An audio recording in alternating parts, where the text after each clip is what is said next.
Well, we can, just from a practical point of view, one of the most common symptoms when people are experiencing acute EHS will tell you their skin is on fire. That's the words. You know, I use those words on my website, and I find that clients read that, and then it's like, wow, this is not only me. And then I get phone calls to say, well, I read this on your website, you know, and I thought I was going crazy. Everybody tells me there's something wrong with me. And when I read this, all of a sudden it became clear.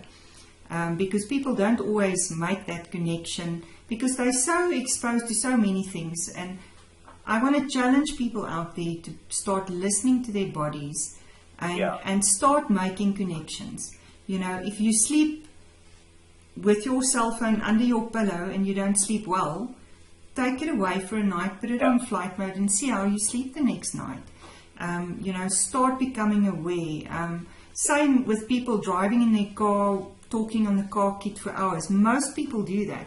There's a lot of people, especially in South Africa, that travel a lot for work, and they use that time to catch up on calls. And I'm like, please, the signals are bouncing in your car because it's a steel structure. It acts like a shield, but unfortunately, it doesn't shield it in the right way. It bounces it back to you.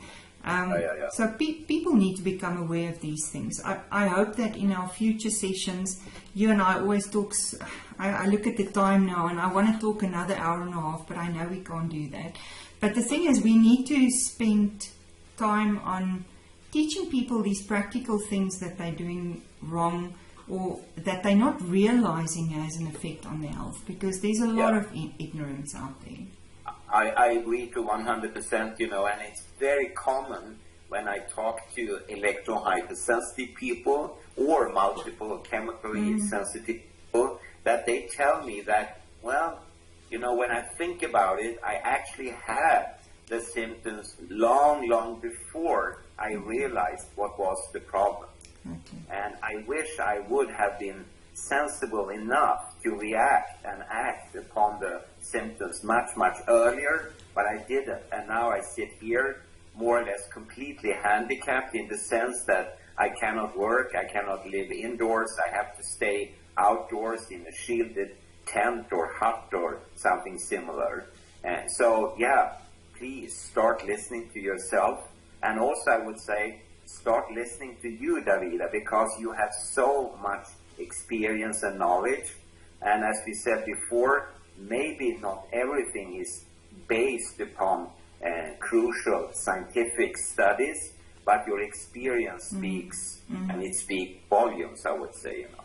I want to share this with you because I know you always like listening to my stories, but in the old days, there were two things that I always experienced, and now I can make the linkages. So I always slept with my phone next to my bed, and I would always wake up with my ear being sore.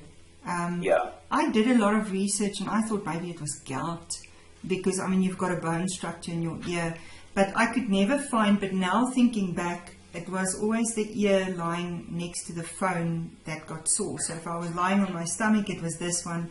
If I was lying on my back, it was this one. So that is something I could never figure out why. Today, I don't get that at all. It's completely gone.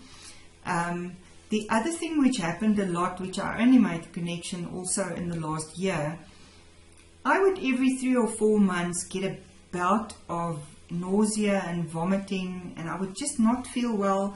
And nobody could explain it. I went to gastroenterologists, they did gastroscopes, colonoscopies, they couldn't find a single thing wrong.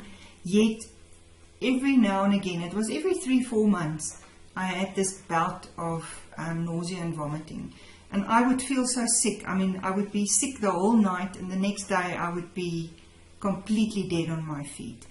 And again, that has disappeared completely. I've never had that since. I've changed my environment, I've changed my lifestyle. It's completely gone. So I think there are these things, but it's difficult to make the connection. It's definitely difficult.